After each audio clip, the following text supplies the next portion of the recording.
Hello दोस्तों, अस्सलाम वालेकुम। मैं हूँ जूही परवीन। आज के इस वीडियो में आपको चैप्टर नंबर 3 सैयद मोहम्मद मोहसिन की लिखी हुई अफसाना फरार को पढ़ाऊँगी। तो चलिए वीडियो को स्टार्ट करते हैं। देखिए, सैयद मोहम्मद मोहसिन कौन सा अफसाना लिखा है? फरार ये अफसाना है। तो हम सैयद मोहम्मद मोहसिन के ज़िंदगी और हालात को जानते हैं। सैयद मोहम्मद मोहसिन की पैदाइश 10 जुलाई 1910 ईस्वी को पटना में हुई। कब हुई? 10 जुलाई 1910 ईस्वी को पटना में हुई, पटना शहर में हुई। और वफ़ात 2002 ईस्वी में दिल्ली में हुई। वफ़ात 2002 ईस्वी में दिल्ली में हुई। मोहसिन नफ्सियात के प्रोफेसर थे। नफ्सियात यानी साइकोलॉजी, जिसको हिंदी में मनोविज्ञान बोला जाता है। नफ्सियात के प्रोफेसर थे और नफ्सियात ही उनका ख़ास मौजू था। उनका ख़ास मौजू साइकोलॉजी ही था। वही सब्जेक्ट से उन्होंने पढ़ाई की। वालिद का नाम सैयद मोहम्मद रशीद था। सैयद मोहम्मद मोहसिन के वालिद का नाम सैयद मोहम्मद रशीद था। सैयद मोहम्मद मोहसिन 1926 ईस्वी में राम मोहन राय समेजी से मैट्रिक पास किया। कौन सा कॉलेज से? राम मोहन राय समेजी से मैट्रिक का इम्तहान पास किया। 1928 ईस्वी में पटना कॉलेज से आईए किया। कितना ईस्वी में? 1928 ईस्वी में पटना कॉलेज से आईए किया। 1931 ईस्वी में नफ्सियात के साथ बीए ऑनर्स किया। कौन सा सब्जेक्ट से ऑनर्स किया? नफ्सियात यानी साइकोलॉजी से ऑनर्स किया, बीए ऑनर्स किया। उसके बाद 1934 ईस्वी में नफ्सियात में ही पटना यूनिवर्सिटी से एमए किया। 1934 में नफ्सियात में ही पटना यूनिवर्सिटी से एमए फर्स्ट डिवीज़न से पास किया और गोल्ड मेडल भी हासिल किया। उन्होंने गोल्ड मेडल भी हासिल किया। 1948 ईस्वी में पटना यूनिवर्सिटी के शोबा नफ्सियात में ही लेक्चरर हुए। किस यूनिवर्सिटी से? पटना यूनिवर्सिटी से 1948 में नफ्सियात में ही लेक्चरर बहाल हुए। 1953 में वह शोबा नफ्सियात में सदर शोबा नफ्सियात मुकर्रर हुए और 1974 में अपनी नौकरी से रिटायर हो गए, सुखदोष हो गए यानी रिटायर हो गए।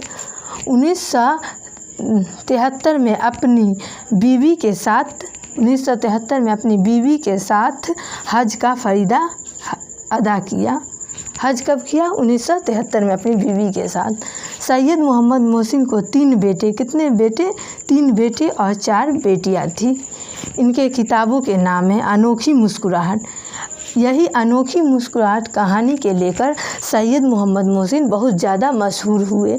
ये कहानी में एक जुमनी नाम की लड़की रहती है। उसके वालिद कब्र खोदने का काम करता है। तो अगर कोई कभी वफ़ात होता है ना, तो उस पर ये जुमनी नाम की लड़की मुस्कुराती है। तो एक दिन ऐसा हुआ जो इसके वालिद का ही इंतकाल हो गया। उसके मरने पर भी ये लड़की मुस्कुरा दी। इसी के लेकर ये अनोखी मुस्कुराहट बहुत ही मशहूर हुआ। अफसाना मजमुआ है। कौन मजमुआ? अफसाना मजमुआ है। उसके बाद दूसरा नफ्सियाती जाबे, जो मजामीन का मजमून है। उसके बाद जख्म के फूल, जो शायरी मजमुआ है। ये हुआ ज़िंदगी हालात। इसको मिटा देते हैं। उसके बाद सीधे अफसाना पर चलेंगे। तो सैयद मोहम्मद मोहसिन के ज़िंदगी हालात को जान लिए, अब उसकी अफसाना की तरफ चलते हैं। तो देखिए, अफसाना फरार अफसाना है। फरार सैयद मोहम्मद मोहसिन नफ्सियाती ही अफसाना लिखे। ये फरार जो अफसाना है नफ्सियाती अफसाना यानी साइकोलॉजिकल अफसाना है। तो अफसाना फरार में किरदारों के नाम हैं। अफसाना फरार में 4 किरदार है। कितने किरदार है? 4। पहला है महमूद, दूसरा अजीम, तीसरा खालिदा, चौथा जुबैदा।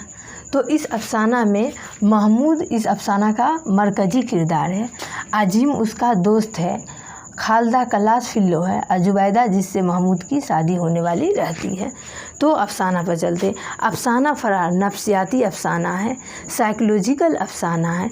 तो इस अफसाना में महमूद नाम का एक लड़का है जिसका बचपना सही से नहीं गुजरता है, जिसका असर बड़ा होकर पड़ता है। तो महमूद की माँ एकदम डेंजर झगड़ालू टाइप की रहती है। महमूद एक दिन अपने कमरे में हिसाब बना रहा था। उसकी माँ एकदम तेज़ आवाज़ में बोली, महमूद उसके दिमाग में खतरे की घंटी बजने लगा। महमूद किताब समेटे हुआ दौड़ा माँ के पास चला गया। जब गया माँ के पास तो उसकी माँ एकदम गुस्सा से काँप रही थी, एकदम जैसे तेज़ हवा में बरगद की दरख्त डोल रहा है, एकदम फैली हुई गर्दन। महमूद तेज़ी से गया और नीची नज़र करके माँ के पास खड़ा हो गया। उसकी माँ बोली, जाओ महमूद पापा के बुला के लाओ, एकदम तेज़ आवाज़ में बोली। तो महमूद गया, डरते डरते गया, बोला, क्या पापा, अम्मी बुला रही है। तो उसके पापा बोले, मुझसे क्या काम पड़ गया, हमेशा तो उसको गुस्सा ही चढ़ा रहता है। तो महमूद के पापा फिर महमूद को बोले, तुम चलो मैं आता हूँ। तो फिर महमूद की माँ उसके पापा को देखकर और ज़ोर ज़ोर से बोलने लगी, मेरी तो किस्मत ही फूटी हुई थी जिस दिन मेरे बाप ने तुम्हारे साथ मेरी शादी की। तो उसके महमूद के पापा बोले, कुछ कहोगी या यूं ही बकती जाओगी। तो महमूद की माँ बोली, हाँ मैं ही बकवास मचाती हूँ, मैं ही पागल सरी, सब कुछ तो मैं ही हूँ। तो महमूद के पापा बोले, मैं कब तुम्हें कहा तुम पागल हो। तो महमूद की माँ बोली, हाँ सारे इकता जर आप ही है, आप जैसे एकदम इंसान की तरह बोल रहे हो, आप एक मिनट भी ये घर में मुझे नहीं रहना है। तो उस महमूद के पापा बोले, कुछ बताओ तो, खुदा का वास्ता कुछ बताओ। तो उसकी माँ बोली, एकदम सीधा साधा बन रहे हो, सारे फसाद का जड़ तो आप ही है और मोम की गुड़िया बन रहे हो। तो फिर उसकी माँ बोली, जे मैं 1000 बार मना किया उस वकील के यहाँ नहीं जाया करो, फिर भी आप मानते हैं कहाँ। उसकी बीवी तो डैन बनकर मुझे निगलने के फिक्र में लगी रहती है और आप जाकर उसके यहाँ मीठी मीठी बातें करते हो। तो महमूद के पापा बोले, मोहल्ला वाले सुन लेंगे, ज़रा धीरे बोलो। तो उसकी माँ वकील साहब उसका पड़ोसी था, उसको हज़ारों गालियाँ दी, बहुत सारा ज़ोर ज़ोर से चीख कर गालियाँ देने लगी और महमूद के पापा को भी बहुत सारा डांटे। उसके बाद क्या हुआ, महमूद 10 साल का था ना, तो उसके पापा का इंतकाल हो गया। उसके पापा का इंतकाल हो गया, कुछ दिन बाद उसकी माँ भी उसे छोड़कर चली गई। वो तो यतीम हो गया महमूद। तो वो मामू के यहाँ चला गया। मामू के यहाँ गया तो उसका हॉस्टल में एडमिशन करा दिया गया। हॉस्टल में भी उसका दोस्त लोग उसका मजाक उड़ाते थे, महमूद का मजाक उड़ाते थे, बोलते थे, अरे यार तुम्हारे सीना में दिल नहीं है, लकड़ी का टुकड़ा है जिस पर बिजली तक का असर नहीं पड़ता है। कल खालदा किस तरह तुमको क्लास में घूर घूर कर देख रही थी, यकीन मानो मैं रहता तो अपना कलेजा निकाल कर दे देता। तो महमूद बोला, क्यों मजाक उड़ाते हो उस लड़की का, वो मासूम लड़की का मजाक नहीं उड़ाया करो। तो उसका दोस्त अजीम बोला, तो चलो कल नुमाइश कर लेते, खालदा से मिलवा देते तुम्हें। तो महमूद बोला, ठीक है चलना। तो फिर कल हुआ, तो महमूद हॉस्टल से नुमाइश करने जा रहा था खालदा से मिलने के लिए। जब वो हॉस्टल से कुछ दूर गया ना, तो उसको लगा क्या नहीं मैं गलत कर रहा हूँ, ऐसा मुझे नहीं करना चाहिए।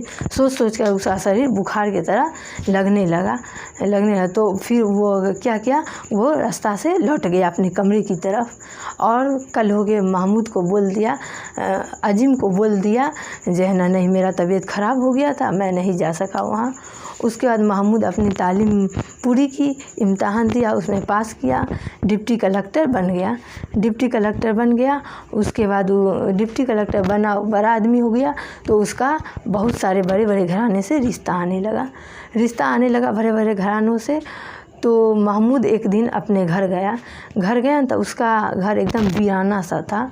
गया तो घर में एकदम एक घड़ी लगा हुआ था, उसका पेंडुलम एकदम चल रहा था, उसकी आवाज़ उसके कानों में, महमूद के कानों में गूंजने लगा।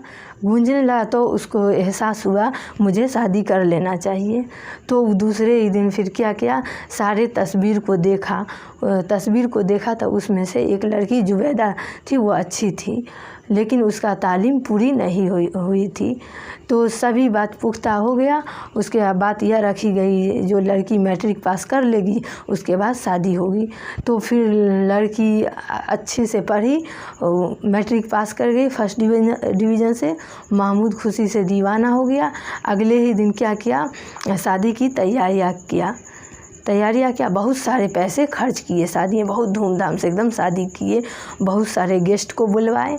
उसके बाद जब वो ससुराल गया ना, तो उसको ससुराल में कदम रखते ही उसको एक अजीब सा हैरत महसूस होने लगा। बचपन का याद आने लगा, जो औरत अपने शौहर की दुश्मन होती है, सही नहीं होती है, वो झगड़ालू होती है, ये सब बात उसके दिमाग में गूंजने लगा।